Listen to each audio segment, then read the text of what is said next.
ناغه مالا تفوس وکړ وای مولانا د قرآن به منو که د فضل الرحمن به منو ولکه ما ډېر خطرناک پسچنې وکړه د قرآن به منو که د مولانا فضل الرحمن دامت برکاتهم العالیه به منو پیژنې چا چې موږ ته را جرأت را کړی دی څه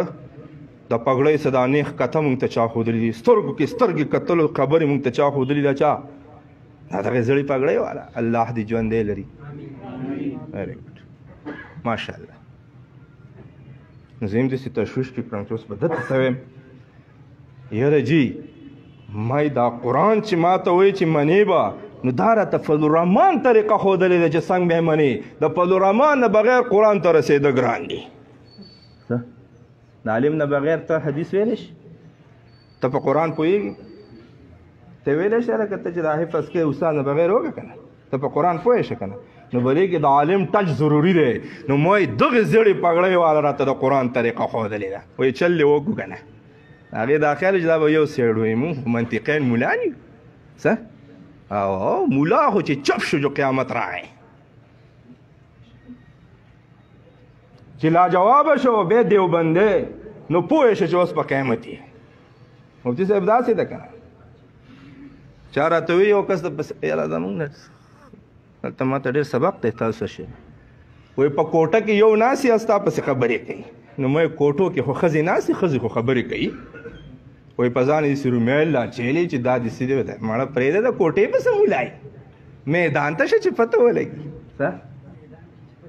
ته خو د کوټې نه د هغې پورې نشي راننوتی کله چې شیخ رحیم الله صاحب او مفتی ندیم صاحب ژوندی ته به دغه کوټه کې دننه ناستې د انګریز اولاده ځکه چې بر صغیر پاک وهند کې خو ستا بنیاد انګریزانو وکټوریا ښودی دی نو ته وکټورین دیندار یې صحیح او د وکټورین د انګریز دیندار نه الحمدلله دیوبندی چرته مغلوبه کېږي نه فرس کېږي نه که خوښه دي راځه دی ته ملګری رسټاو ستا را به شي څوک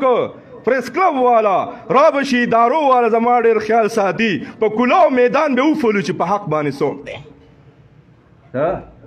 کوټو خبرې پرېږده د بړستنو کمبلې ځان ته کیمره فټ کلي داسې ناسې د کنجر په شانتي مسلمانانو راوځه د کنجر بچیا هله کوټو شی نه دی